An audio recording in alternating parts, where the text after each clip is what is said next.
Buenas noches con todos, hermanos. Qué gusto verlos nuevamente. Acompáñenme, por favor, con sus Biblias al Primera de Corintios 1:2. Primera carta a los Corintios 1:2. Dice así la palabra de Dios. A la iglesia de Dios que está en Corinto, a los santificados en Cristo Jesús, llamados a ser santos, con todos los que en cualquier lugar invocan el nombre de nuestro Señor Jesucristo, Señor de ellos y nuestro.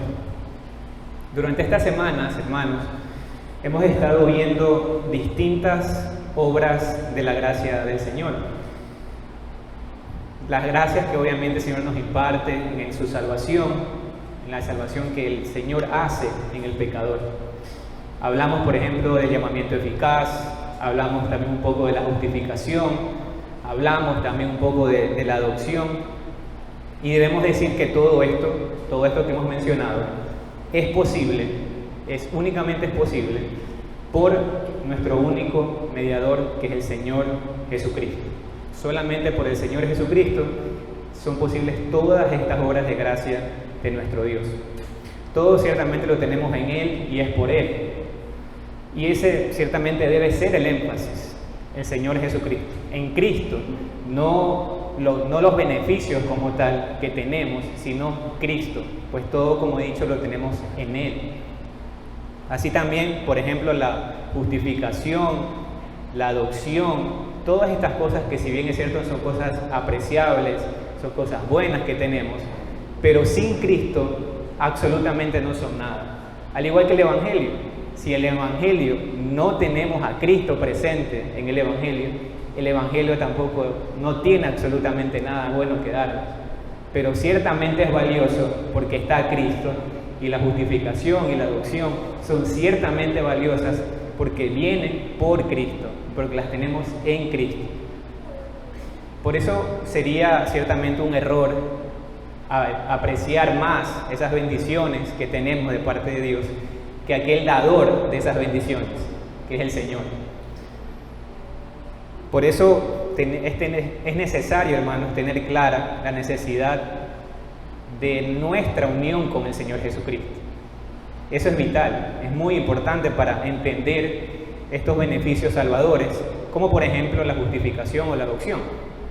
Nuestra unión con el Señor Jesucristo es la unión del alma del hombre con Dios.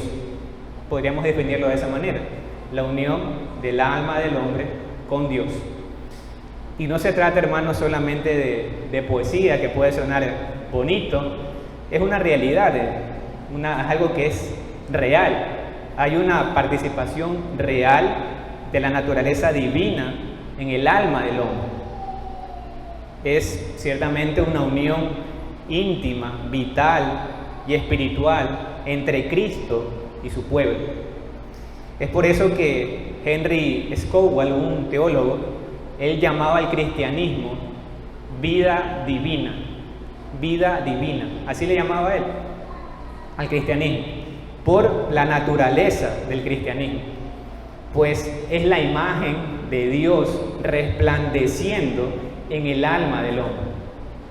Por eso todos aquellos que tienen vida divina, es decir, los creyentes, los cristianos, tienen a Dios morando en sus almas y a Cristo formándose en ellos.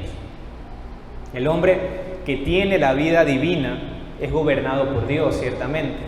Su naturaleza fue transformada y sometida a su voluntad, a la voluntad de Dios, para buscar hacer la voluntad de Dios. A diferencia de aquellos que no conocen a Dios, que son gobernados ciertamente por su naturaleza caída y su concupiscencia. Ese sometimiento para buscar hacer la voluntad de Dios, hermanos, en pocas palabras podríamos resumirlo, decirlo en la santificación, que es lo que vamos a ver el día de hoy, continuando con la serie de predicaciones que habíamos iniciado con respecto a la Confesión de Londres de 1689.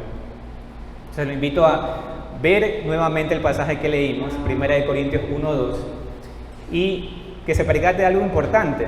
Allí se dice de un grupo de hermanos que ellos ya son santos. Se dice ellos que ya son santos, pero también se les dice a este mismo grupo de hermanos que están llamados a ser santos. Es decir, llamados a buscar la santidad. Parece una contradicción a primera vista. La idea es que el día de hoy aclaremos esa aparente contradicción y también ver muchas cosas más que se relacionan con el tema de la justificación y tener un mayor entendimiento de lo que es la justificación, que es nuestro tema del día de hoy. Y lo vamos a ver en dos puntos, que el primer punto es, como lo tienen en la hojita que les fue dada, es la descripción de la santificación, y en el segundo punto, las características distintivas de la santificación, para finalmente ver unas aplicaciones y conclusiones. Pero antes de desarrollar los puntos, oremos para que el Señor nos pueda guiar en este tiempo. Amado Señor, Padre Celestial, Padre, te damos tantas gracias, Señor, porque tú nos traes, Señor, a tu casa para poder escucharte, mi Dios. Padre, tú has tenido misericordia con nosotros y nos has dado el privilegio de poder escucharte a través de los cánticos de tu palabra. Padre, ayúdanos ahora, Señor, a poder afinar nuestros oídos. Ayúdame a mí, Señor, a hablar, Señor, conforme a tu verdad.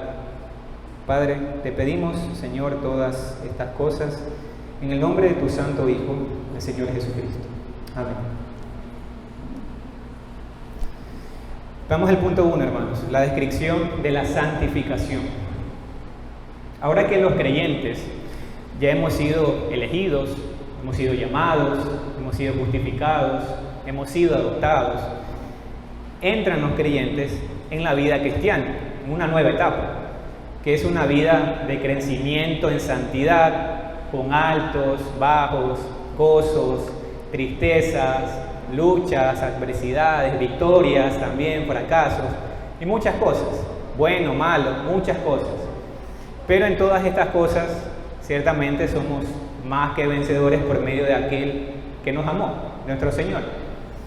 Ser santificado significa ser apartado. Una descripción básica. Si estamos siendo santificados por el Espíritu Santo, significa que estamos siendo hechos a la imagen del Señor Jesucristo. Cuando en la Biblia hablamos de santificación, se nos habla de apartar algo o alguien del uso común para ser usado por Dios. Cuando esto sucede en una persona, este hombre o mujer se convierte en la posesión especial de Dios. Se convierte en la posesión especial de Dios. Y esto es muy importante, hermanos, tenerlo claro, porque es muy común entender la santificación como ese crecimiento progresivo y continuo del creyente en santidad, es decir, día con día limpiarse del pecado y apartarse de todas las prácticas, todas sus prácticas pecaminosas, para caminar por la justicia, y todo esto está bien, pero así también debemos tener claro que cuando ocurre la conversión, en ese mismo instante, el pecador es santificado, en ese mismo instante, de una manera real y definitiva. Dios nos aparta del pecado y la maldad, y somos ciertamente unidos al Señor Jesucristo. Es por eso que la exposición del Catecismo Bautista se define la santificación de la siguiente manera. La santificación, dice el Catecismo, es la obra de la gracia libre y gratuita de Dios, mediante la cual todo nuestro ser es renovado a la imagen de Dios y se nos capacita cada vez más para morir al pecado y vivir para la justicia. Esa es la definición que da el Catecismo acerca de la santificación. Si entendemos esto, las palabras de Pablo en 1 Corintios 1:2 tienen sentido, ciertamente. Pablo dice a la iglesia de Dios que está en Corintio, a los santificados en Cristo Jesús. 1 Corintios 1:2. O sea, él está diciendo que este grupo particular de personas ya son santificados, que es un hecho que son santificados, están apartados por Dios. Pero todo eso es posible y real en Cristo, en el Señor Jesucristo, por causa de Cristo únicamente, por causa de nuestra unión con Cristo. Nosotros hacemos parte también de esa santificación por Cristo. Y por supuesto, esto no solo es aplicable para los corintios, también es aplicable para nosotros. Dice Pablo, llamados a ser santos con todos los que en cualquier lugar invocan el nombre del Señor Jesucristo. Y esto se refiere a la iglesia, no solamente a la iglesia de Corintios, sino a la iglesia en general. Entonces, podemos decir que aquellos que son unidos a Cristo, que son llamados eficazmente y regenerados, teniendo un nuevo corazón y un nuevo espíritu, creado en ellos en virtud de la muerte y resurrección de Cristo. Son también ellos santificados aún más real y personalmente en virtud de esta muerte y resurrección, por medio de su palabra y su espíritu que habita en ellos. Entonces, repetimos, cuando hablamos de la santificación, no solamente nos referimos a ese apartarse del pecado, a lo que podemos llamar santificación progresiva, por ponerle un título, sino también nos referimos al cambio básico y radical que tiene lugar en la condición moral y ética de un pecador cuando es unido a Cristo en el llamamiento eficaz y la regeneración. A eso lo podemos llamar santificación definitiva. Santificación definitiva, o sea, el cambio de la condición moral y ética del pecador. Allí ciertamente es donde inicia esa santificación a la cual estamos como creyentes llamados a caminar todos los días de nuestra vida. Y es cuando Dios nos hace santos en el momento en que somos santificados, en el momento que el Señor nos elige, nos justifica y vienen todas las obras de gracia, también en ese momento somos santificados. Es decir, que cuando somos santificados inicialmente, en la santificación definitiva, ahí es donde ocurre esto, la cual tuvo lugar en el pasado y además no es un acto o algo que es de la autoría de algún hombre, sino que ciertamente viene de Dios directamente. A diferencia de la justificación, que es una declaración legal que se hace sobre el pecador arrepentido y es además un acto externo, por decirlo de alguna manera, de Dios, la santificación es una condición interna que se lleva a cabo dentro del mismo pecador, donde recibimos una disposición nueva de obedecer a Dios. Y esto es la base de nuestra santificación progresiva, donde a diario estamos llamados a mortificar nuestros pecados y ser cada día más santos.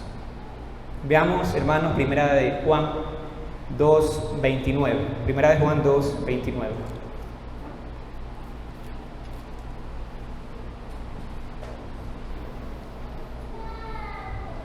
Primera de Juan 2:29.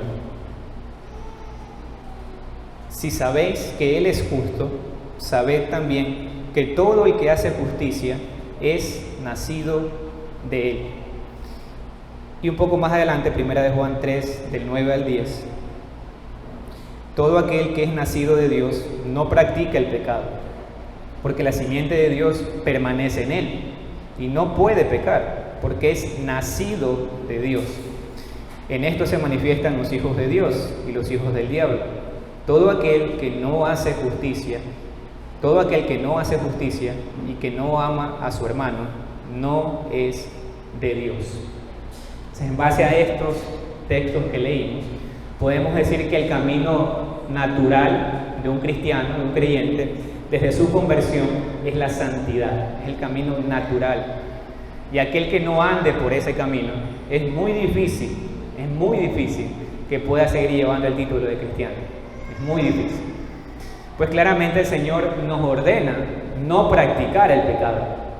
Y esto no es opcional, es un mandato del Señor, es una orden. Quisiera que veamos la santificación desde dos perspectivas, que algunos teólogos las han titulado como la santificación de manera indicativa y la santificación de manera imperativa. En las Escrituras, hermanos, muchas veces vamos a encontrar pasajes que quizás puedan sonar contradictorios referente al tema que estamos tocando, como el que leímos al inicio. Por ejemplo, Pablo decía: a los santificados en Cristo Jesús, llamados a ser santos. Muchas veces se nos dice que somos santos, pero también se nos dice que seamos santos. Cuando los leemos podemos llegar a preguntarnos: ¿soy o no soy santo? ¿Ya soy santo o tengo que hacer algo para poder serlo, para lograrlo? Cuando hablamos de lo indicativo, en lo relacionado a la santificación, en lo indicativo, se refiere a algo que es real, algo que se tiene por cierto. Pero cuando hablamos de lo imperativo, se refiere básicamente a una orden o mandato. Entonces, cuando la Escritura nos dice: ustedes son santos, se nos está hablando de una manera indicativa. Y cuando se nos dice que seamos santos, se nos está hablando de una manera imperativa. Colosenses 3, del 3 al 5, veamos, hermanos. Colosenses 3, del 3 al 5.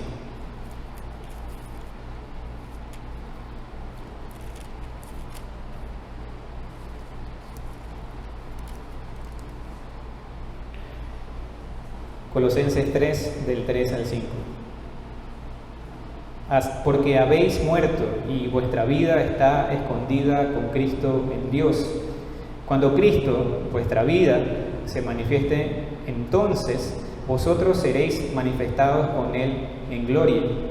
Haced morir pues lo terrenal en vosotros: fornicación, impureza, pasiones desordenadas, malos deseos y avaricia, que es idolatría, cosas con las cuales la ira de Dios viene sobre los hijos de desobediencia.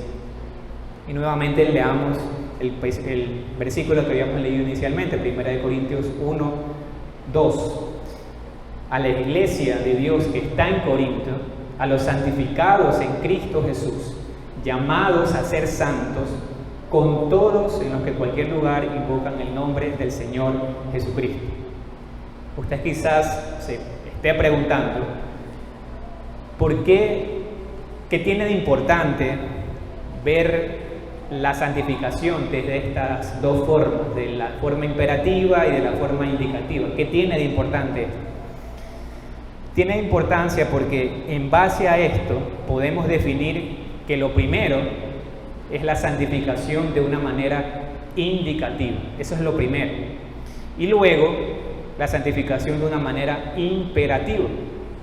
Es decir, primero es la santificación definitiva que el Señor hace en esa obra de cuando nos salva, es lo primero, y luego la santificación progresiva, que es lo que tenemos en nuestra vida diaria como creyentes. En otras palabras, Dios nos declara lo que ya somos para luego llamarnos a ser lo que ya hemos sido. Como vemos, hay una base de nuestra vida diaria, que es esa santificación que el Señor ciertamente obró inicialmente. Una base que tenemos como creyentes, y esa santificación definitiva que el Señor obró, que Dios hizo en nuestra conversión, es la base de nuestra santificación progresiva.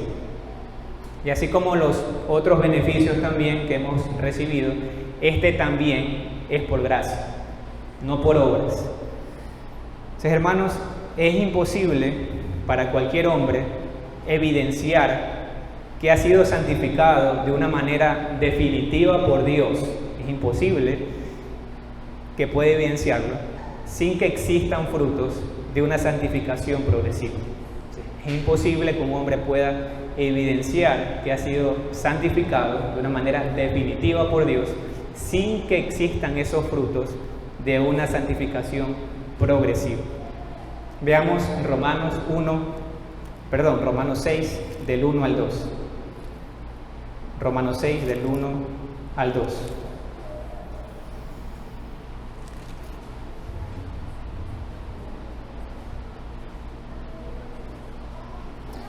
¿Qué pues diremos?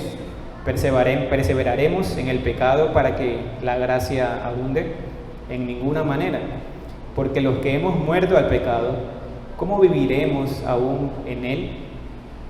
Aquí Pablo nos habla de algo que ya somos, nos dice que ya el pecado no tiene relación con nosotros, pero luego, un poquito más abajo, en Romanos 6:12, Pablo mismo dice: no reine pues el pecado en vuestro cuerpo mortal, de modo que lo obedezcáis en sus concupiscencias.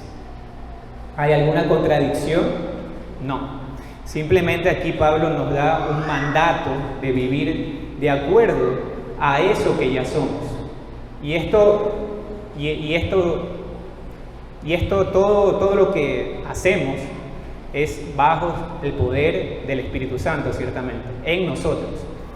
Entonces, si debemos trabajar, por supuesto, arduamente, con temor y temblor, cuidando nuestra salvación, entonces también debemos caminar por esas buenas obras que el mismo Señor preparó de antemano.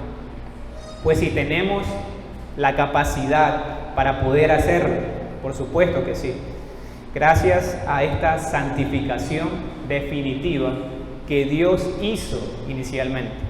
Dios nos da el deseo de poder hacerlo. Dios nos da el deseo de amar más su palabra, amar más obedecerle, amar más someternos a su voluntad. Dios mismo nos esfuerza en sacrificarnos para poder conocerle más a Él.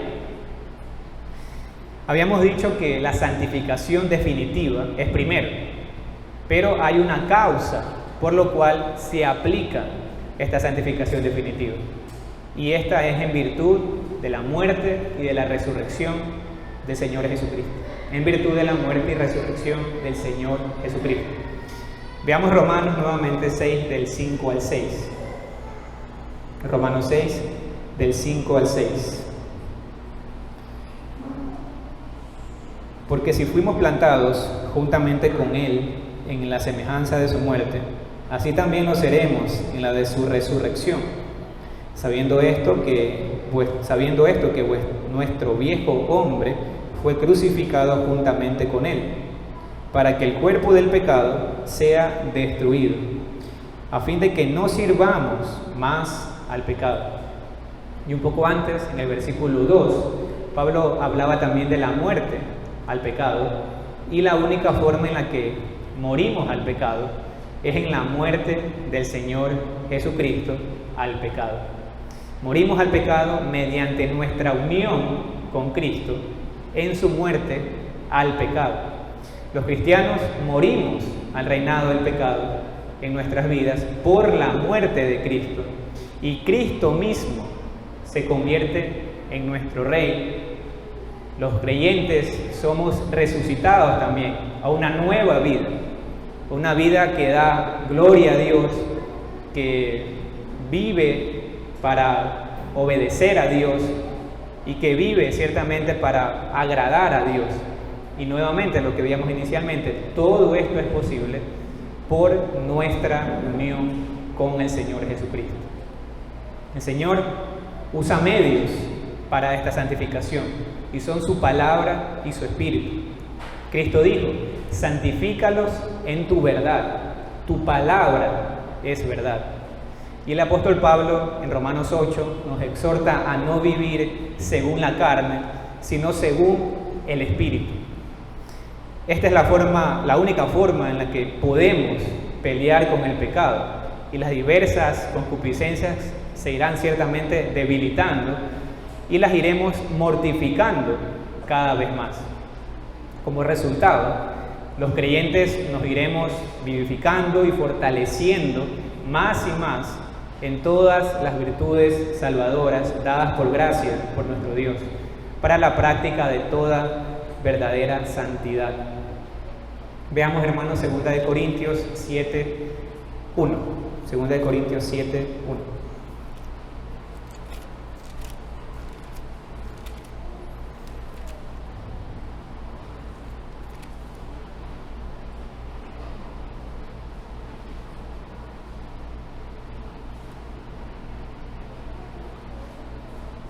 Así que, amados, puesto que tenemos tales promesas, limpiémonos de toda contaminación de carne y de espíritu, perfeccionando la santidad en el temor de Dios.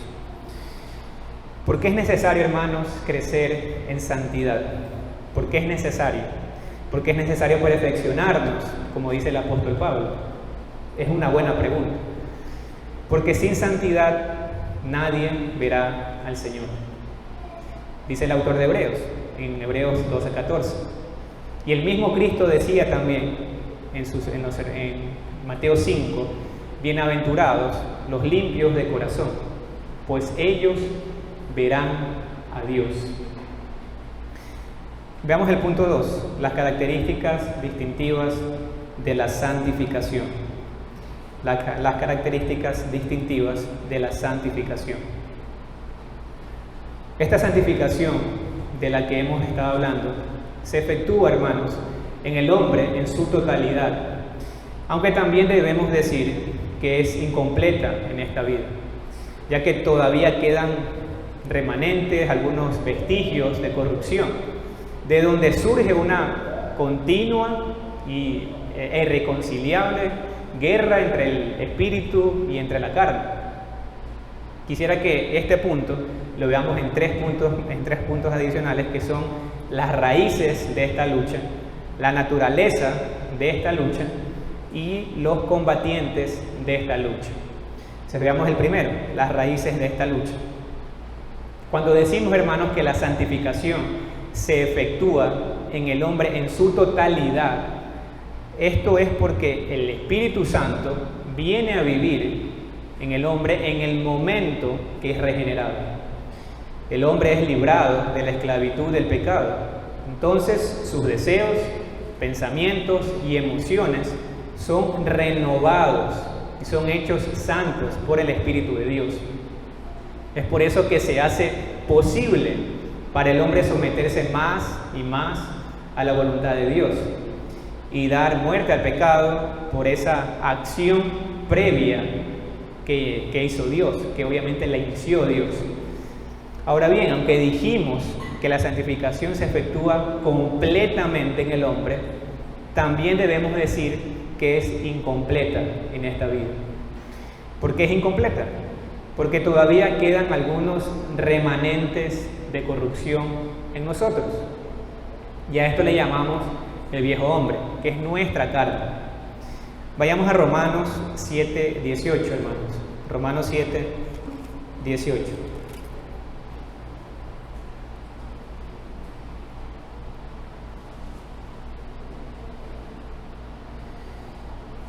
Y yo sé que en mí, esto es, en mi carne, no mora el bien. Porque el querer, el bien está en mí, pero no el hacerlo. Cuando Pablo habla de carne, se está refiriendo a su naturaleza pecaminosa. Pero hay algo particular que el apóstol Pablo menciona. Él dice, el querer el bien está en mí. Y esto, hermanos, solo es posible gracias al Espíritu Santo. Solo esto ocurre en los creyentes, pues aquellos que no conocen a Dios como su Señor y Salvador, aún se siguen deleitando en sus pecados y no tienen esta lucha que menciona Pablo.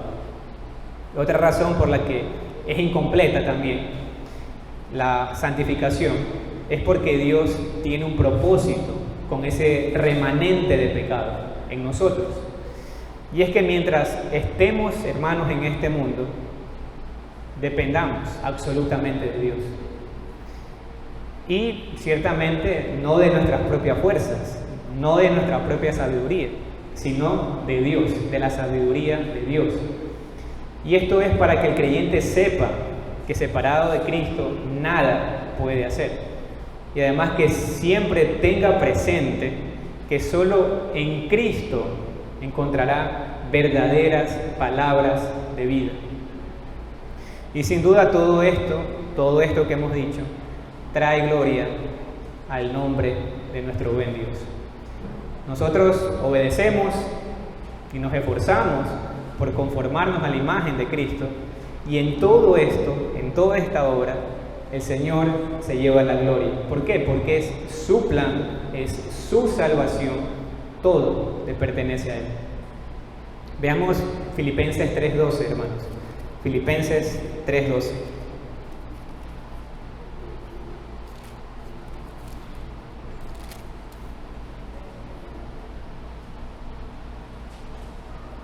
Filipenses 3:12.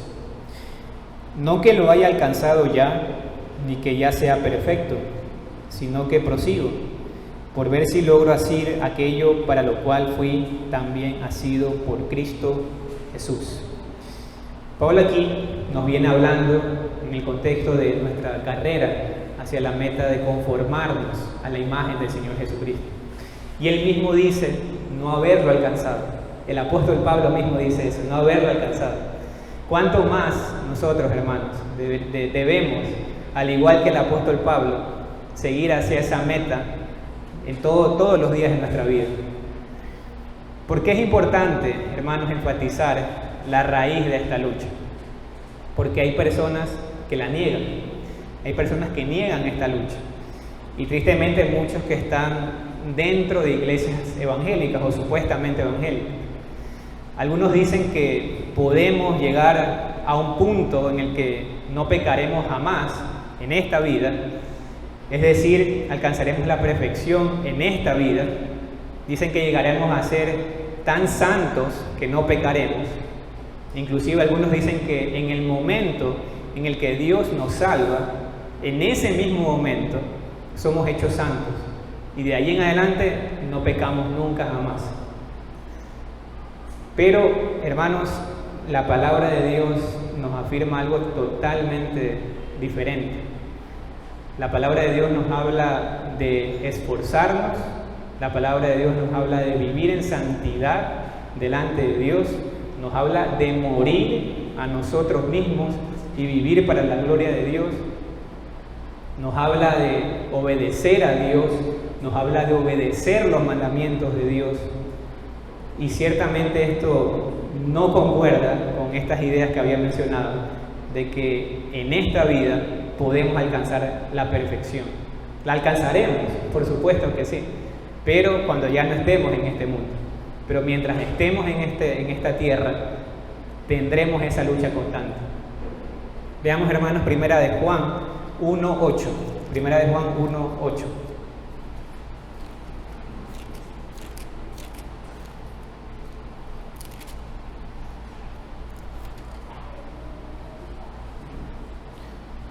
Primera de Juan 1:8. Si decimos que no tenemos pecado, nos engañamos a nosotros mismos, y la verdad no está en nosotros.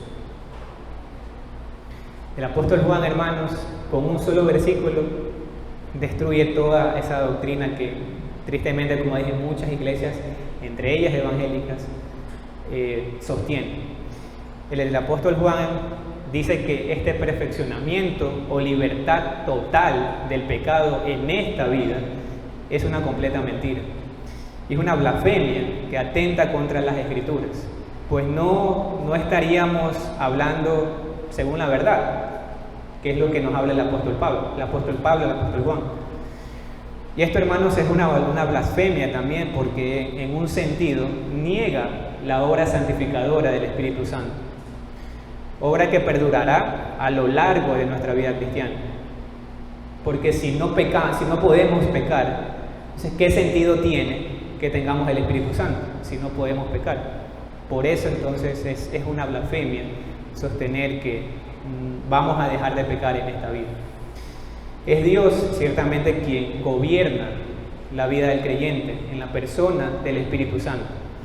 Por eso el creyente puede decir: ya no vivo yo, mas Cristo vive en mí. Sin embargo, hermanos, aunque esto es verdad, nunca debemos olvidar que aún tenemos ese remanente de pecado en nosotros, con el cual lucharemos hasta el final de nuestros días. Veamos el punto 2 dentro del punto 2 mismo que estamos viendo, que es la naturaleza de esta lucha. La lucha es continua, es decir, que se mantiene a lo largo de la vida del creyente. Además, es una lucha sin tregua, no tiene opción a un proceso de paz o reconciliación. Es una lucha que ciertamente como creyentes debemos pelear. ¿Por qué es importante tener claro esto? Porque si no entendemos esto, podemos caer en volvernos ociosos en nuestra vida como creyentes. Y esto se verá en la falta de interés, por ejemplo, en seguir creciendo, falta de interés en disciplinarnos, en nuestras obligaciones espirituales. En pocas palabras, nos mantendremos como niños espirituales y no creceremos a la estatura del varón perfecto, que es nuestro Señor Jesucristo. Veamos, hermanos, 1 Corintios 9, del 24 al 27. 1 Corintios 9, del 24 al 27.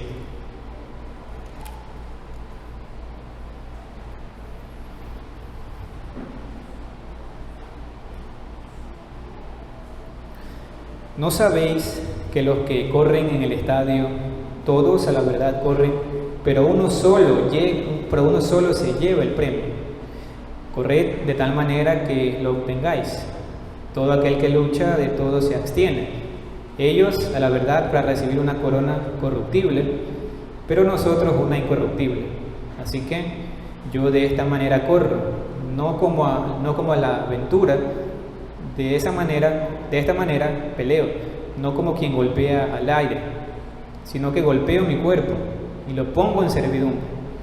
No sea que, habiendo sido heraldo para otros, yo mismo venga a ser eliminado.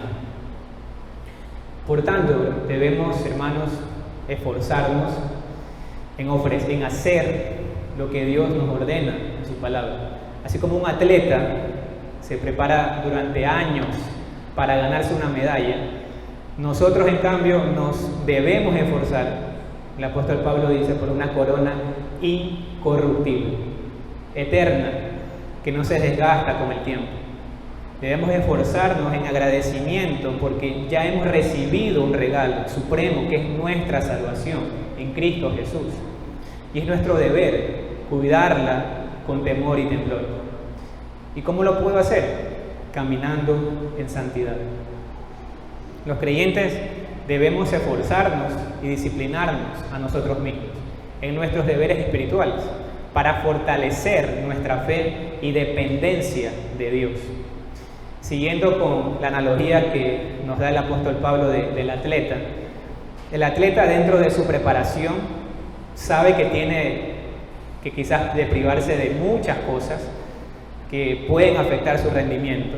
Él sabe que tiene que hacer ciertas cosas que le van a ayudar a potenciar su rendimiento. Y sabe también que tiene que dejar de hacer ciertas cosas que van a afectar su rendimiento. En un cristiano, hermanos, podríamos decir que es igual. Un cristiano, un hijo de Dios, tiene un comportamiento parecido, una disciplina parecida, debería tener una disciplina parecida a lo que tiene un atleta. Porque el hijo de Dios debe ejercitarse en la palabra de Dios, en la oración, en la comunión, en todos esos medios de gracia que el Señor nos ha dado. Es por medio por lo cual nosotros podemos ejercitarnos en esta carrera de la santidad. Asimismo, también el Señor Jesús decía acerca de esto de limitarnos, de cuidarnos, decía algo que suena fuerte, pero obviamente no es literal. Él decía: y si tu mano derecha te es ocasión de caer, córtala y échala de ti, pues mejor te es que se pierda uno de tus miembros y no que todo tu cuerpo sea echado al infierno. Y también debemos entender que la disciplina es necesaria por nuestro propio corazón, que es perverso, y nuestro propio corazón también nos engaña. Hay caminos que a nosotros nos pueden parecer derechos, pero pueden llevarnos a muerte.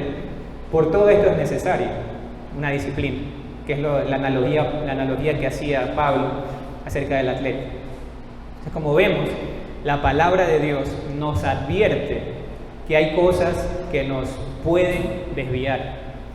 Nos advierte que hay cosas que tenemos que cortar de raíz.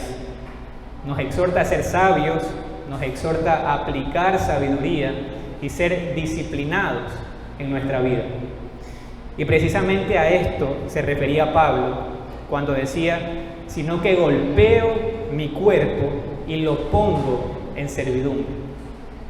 Esto de dar golpes de muerte a nuestros impulsos carnales, a eso se refería básicamente Pablo, que es algo que debemos hacer a diario, pues nuestros impulsos carnales a diario nos acechan. Veamos, hermanos, Hebreos 12, del 1 al 2.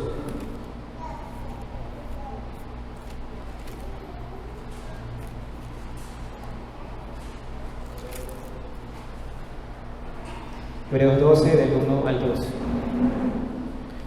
Por tanto, nosotros también, teniendo en derredor nuestro tan grande nube de testigos, despojémonos de todo peso y del pecado que nos asedia, y corramos con paciencia la carrera que tenemos por delante, puestos los ojos en Jesús, el autor y consumador de la fe, el cual, por el gozo puesto delante de él, sufrió la cruz, menospreciando el oprobio, y se sentó a la diestra del trono de Dios.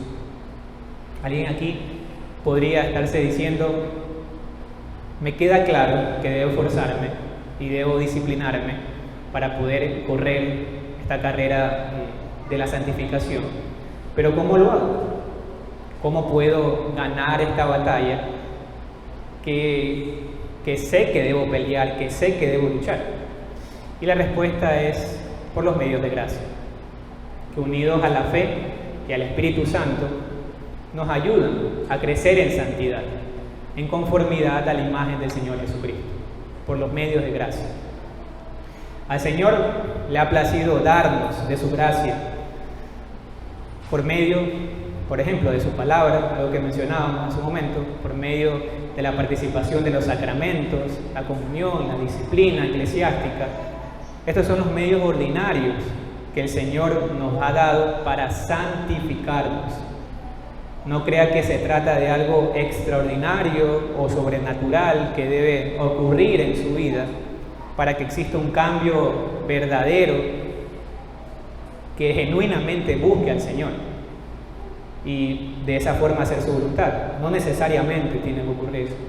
Al Señor le ha placido usar estos medios ordinarios, comunes, y estos medios son nuestras armas, hermanos. Estos medios son nuestras armas con las cuales podemos luchar y correr nuestra carrera diaria en busca de la santidad por los medios de gracia. Tercer punto, dentro del punto 2, los combatientes de la lucha. Los combatientes de la lucha. Y los combatientes, ya los hemos mencionado, son la carne y el espíritu. Esos son los combatientes de esta lucha. Veamos, hermanos, Gálatas 5:17. Gálatas 5:17.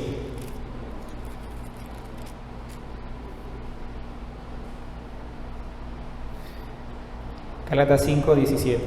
Porque el deseo de la carne es contra el espíritu, y el del espíritu es contra la carne, y estos se oponen entre sí, para que no hagáis lo que quisierais. Es el Espíritu Santo, hermanos, quien pone en nosotros tanto el querer como el hacer la voluntad, el querer hacer la voluntad de Dios, así como también nos da la capacidad de hacer la voluntad de Dios. Como iglesia, hermanos, ciertamente hemos sido grandemente enriquecidos de tener una sana doctrina y nos hemos enriquecido por esto, sin duda. Con todo lo que tenemos, gracias a Dios, por delante de nosotros, al mismo tiempo que es un privilegio que el Señor nos permita esto, también es una responsabilidad. Es una responsabilidad muy grande porque tenemos estas verdades, tenemos estas doctrinas, tenemos el privilegio de escuchar la sana palabra de Dios.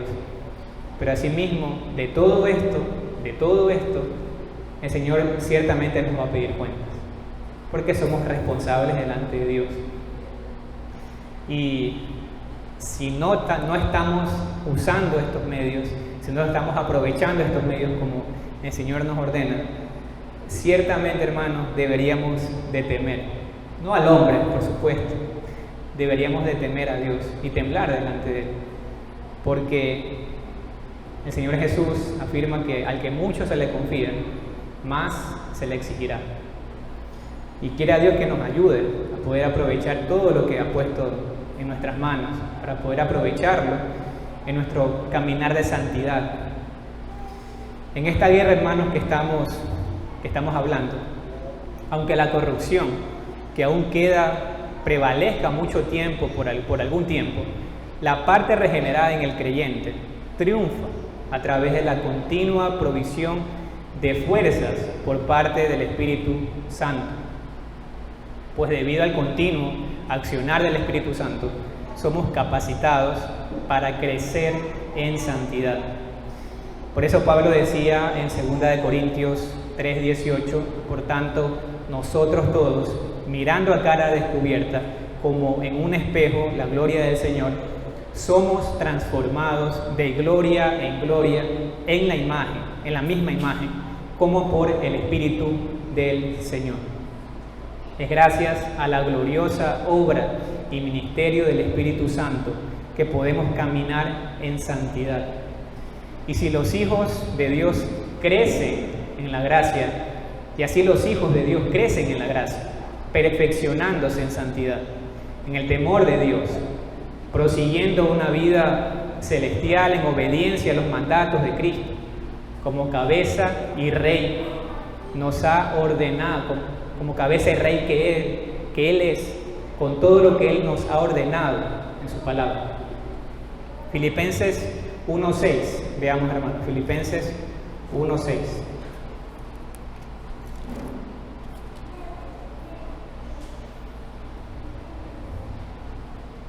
Filipenses 1:6. Estando persuadido de esto, que el que comenzó en vosotros la buena obra, la perfeccionará hasta el día de Jesucristo. Hermanos, es importante enfatizar esto, porque podemos llegar a frustrarnos si creemos que estamos solos en esta lucha. Pero sin duda es un enorme alivio, tenemos una tremenda confianza cuando entendemos que es el Espíritu Santo quien está de nuestro lado. Pero ojo, hermanos, con algo que es sumamente importante, y es que hay que entender que la obra del Espíritu Santo, que la obra que el Espíritu Santo hace en nosotros, no hace innecesaria la nuestra. No hace innecesaria la nuestra. La obra del Espíritu Santo no hace innecesaria la nuestra. Más bien, la obra del Espíritu la asegura. La obra del Espíritu la asegura. Es decir, confiamos en que es el Espíritu Santo quien nos capacita. Y por lo tanto, sabiendo esto, podemos crecer en santidad, porque tenemos esa seguridad y entonces podemos caminar en las buenas obras que nuestro Dios preparó de antemano. En la práctica, hermanos, los actos del viejo hombre deben ser sustituidos por los del nuevo. Es decir, que no solo debemos dejar de hacer cosas pecaminosas, sino que también debemos sustituirlas por cosas piadosas, que es algo de lo que decía el apóstol Pablo en Efesios 4, 22 al 32. Leamos Efesios 4 del 22 al 32. Hablando acerca de esto, de dejar hacer las cosas que no convienen, Pablo decía, Efesios 4 del 22 al 32, en cuanto a la pasada manera de vivir, despojaos del viejo hombre, que está viciado conforme a los deseos engañosos, y renovaos en el espíritu de vuestra mente, y vestíos del nuevo hombre, creado según Dios en la justicia y santidad de la verdad. Por lo cual, desechando la mentira, hablad verdad, cada uno con su prójimo, porque somos miembros los unos de los otros. Airaos, pero no pequéis, no se ponga el sol sobre vuestro enojo, ni deis lugar al diablo. El que hurtaba, no hurte más, sino trabaje, haciendo con sus manos lo que es bueno, para que tenga que compartir con el que padece necesidad. Ninguna palabra corrompida salga de vuestra boca, sino la que sea buena para la necesaria edificación, a fin de dar gracia a los oyentes. Y no contristéis el Espíritu Santo de Dios, con el cual fuisteis sellados para el día de la redención. Quítense de vosotros toda amargura, enojo, ira, gritería y maledicencia, y toda malicia. Antes, sed benignos unos con otros, misericordiosos, perdonándoos unos a otros, como Dios también os perdonó a vosotros en Cristo. Ya casi para terminar, hermanos, quisiera dar algunas conclusiones acerca de lo que hemos visto. Y conclusión número 1 sería que por la muerte de Cristo y resurrección de Cristo hemos sido unidos a Él. Nuestra unión con Cristo es una realidad latente e inexcusable. Por nuestra unión con Cristo, hermanos, hemos recibido diversas obras de la gracia de Dios, entre ellas la justificación, la cual es realizada de manera definitiva por Dios. Segundo, si bien es cierto que Dios nos hace santos, nos santifica y nos ve ahora como su pueblo santo, y a esto le llamamos santificación definitiva, también es verdad que en las Escrituras se nos ordena y se nos hace un llamado a santificarnos todos los días de nuestra vida. Y a este periodo o etapa la llamamos santificación progresiva. Tercero, como creyentes tenemos la responsabilidad de vivir en santidad. No es opcional, hermanos. Nuestra labor es pelear todos los días de nuestra vida con nuestra carne, con nuestro remanente de pecado, con la ayuda del Espíritu Santo, para someternos a la voluntad de Dios. Tenemos en nuestro lado la victoria asegurada, pues contamos con el poder del Espíritu de Dios y además contamos también con los medios de gracia que el Señor nos ha dado. Y finalmente, veamos unas aplicaciones. Amigo, a ti no te puedo quizás pedir que camines en santidad. Ciertamente sería un error y sería un gran daño para ti si lo pidiera, pues tu principal necesidad es conocer a Cristo como el Salvador, Rey y Señor de tu vida. Dios nos ha dado su santo evangelio, en el que Dios nos explica que no lo hemos honrado como debemos. Nos declara además que nos hemos rebelado en contra de su gobierno y hemos ido en pos de dioses falsos, a los cuales sí hemos honrado. Por lo cual la ira de Dios está sobre nosotros y merecemos la justa condenación de Dios. Por causa de este gran pecado merecemos la condenación eterna. Pero Dios, por su gran amor con que nos amó, nos mostró su gracia y su amor y su misericordia. Nos dio un sustituto, quien pagaría por nuestros pecados, el Señor Jesucristo, quien con su vida, muerte y resurrección vivió la vida que yo jamás pude haber vivido. Sufrió también la muerte que yo merecía y triunfó sobre la muerte, resucitando, y su victoria es también la victoria de sus hijos, de los suyos. Amigo, tú el día de hoy puedes apropiarte de esa maravillosa obra de salvación que obró nuestro Señor Jesucristo. Si tu alma está diciendo, está clamando dentro de ti, ¿cómo puedes ser salvo? ¿O qué debo hacer para ser salvo? La respuesta es creer en el Señor Jesucristo y arrepentirte de tus pecados. Cree en Él. Deposita tu confianza solamente en Él, en el Señor Jesucristo. Que tu vida entera dependa únicamente de Él. Asimismo, arrepiéntete, apártate de tus pecados.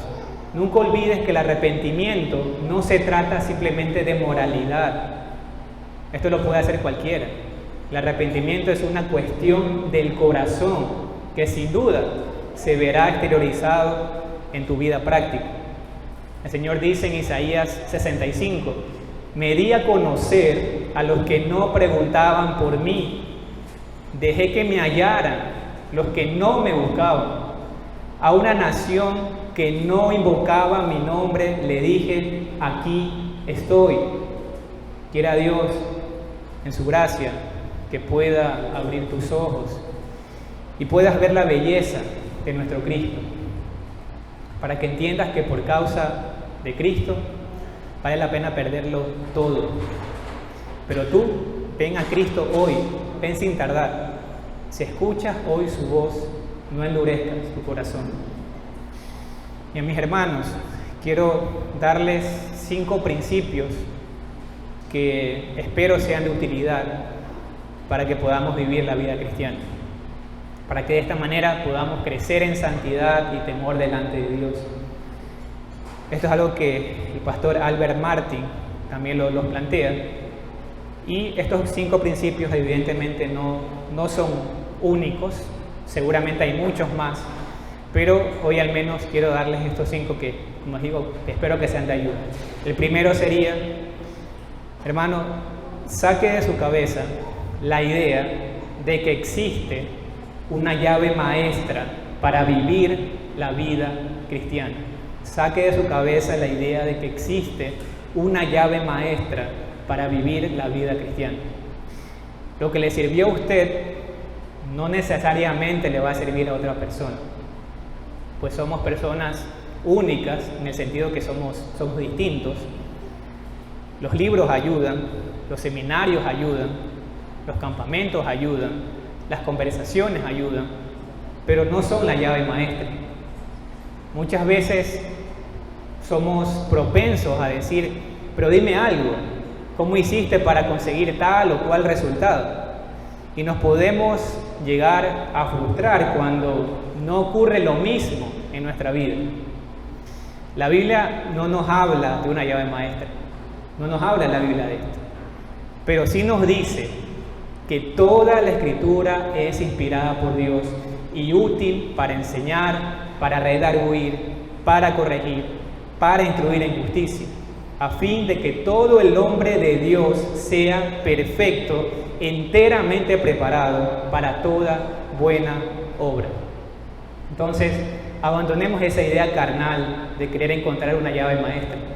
Más bien, que la ley de Jehová sea nuestra delicia. Meditemos en ella de día y de noche. El salmista en el Salmo 1 dice que si hacemos así, entonces el hombre será como un árbol plantado junto a corrientes de agua que da su fruto en su tiempo y su hoja no cae, y todo lo que hace prosperará. Segundo principio, no hay ninguna escapatoria de la tensión y el conflicto al vivir la vida cristiana. No hay ninguna escapatoria de la tensión y el conflicto de vivir la vida cristiana.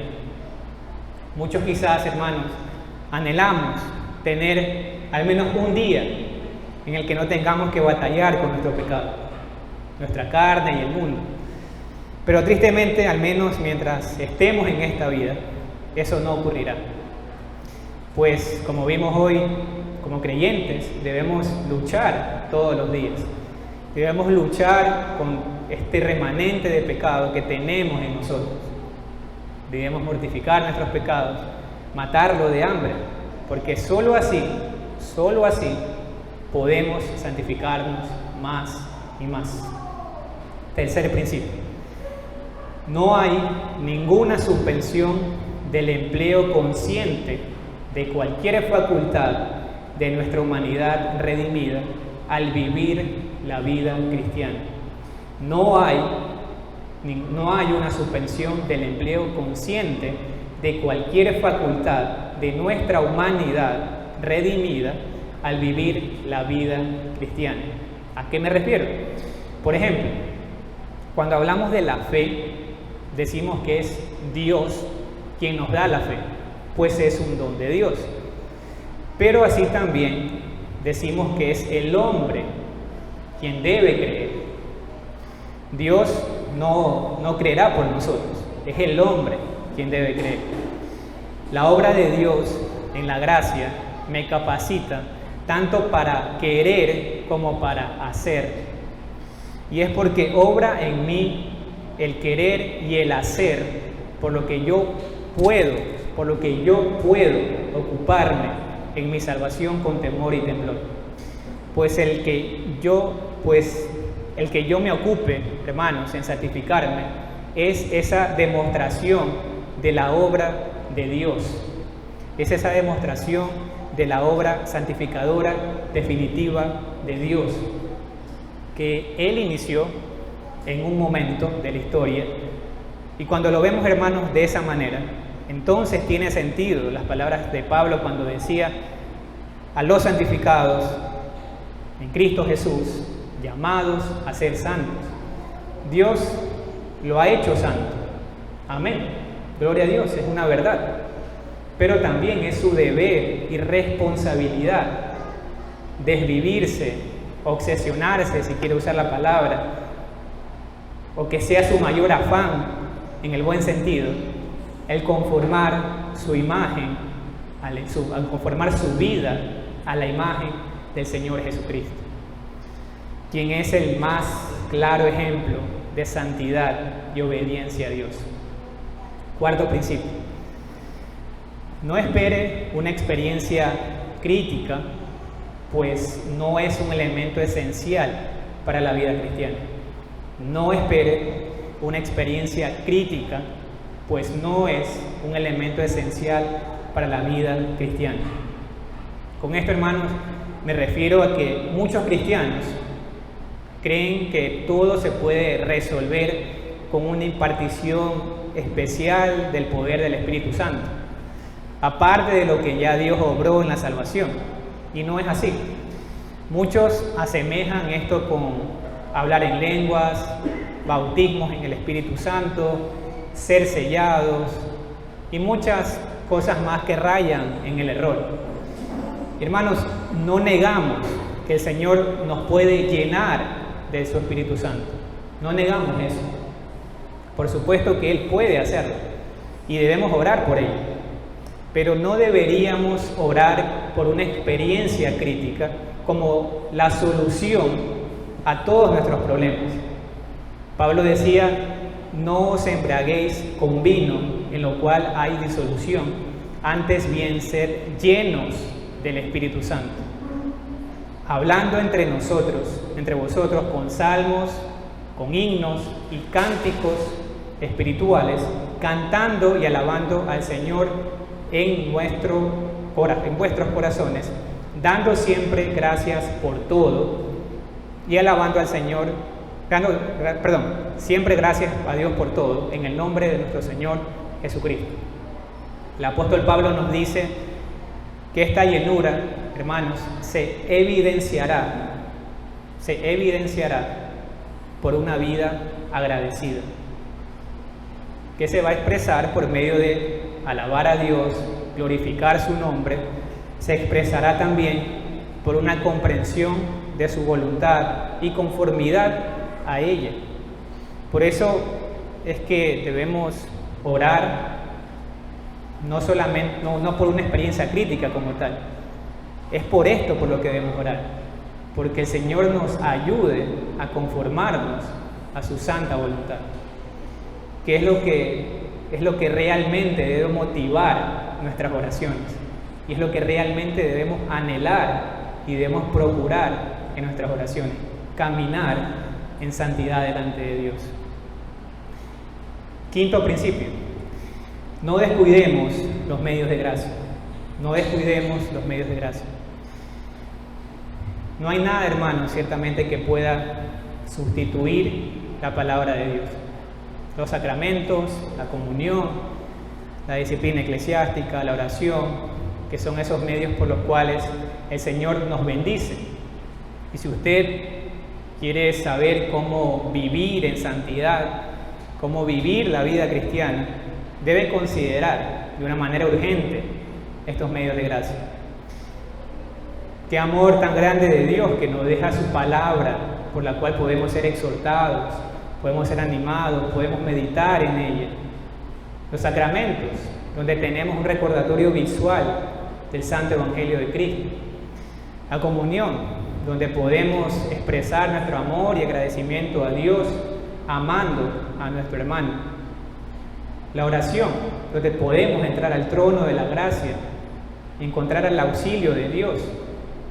La disciplina eclesiástica, donde tenemos la bendición, por ejemplo, de que un hermano nos hable y nos llame la atención de un tema puntual, con el ánimo de conformarnos a la imagen de Cristo, de caminar en obediencia y en santidad delante de Dios. Todos estos, hermanos, son medios que, como dijimos, no se pueden sustituir con nada, y para caminar en santidad debemos procurar en ellos de manera urgente. Entonces, como ya he dicho, hermanos, espero que estos 5 puntos sean de mucha ayuda para su caminar en santidad delante de Dios, para nuestro caminar en santidad delante de Dios. Por supuesto que esta es una lista en la cual se pueden añadir más principios, pero, hermanos, fijemos nuestros ojos en Cristo y confiemos en que Dios es fiel en cumplir sus promesas y en guardar nuestra alma y ayudarnos en nuestro peregrinaje aquí en este mundo. Confiemos en lo que Él dice, por ejemplo, en Salmos 32:8. Él dice: yo te enseñaré y te instruiré en el camino que debes seguir. Seré tu consejero y estarán mis ojos sobre ti. Amén, hermanos. Señor bendiga su palabra.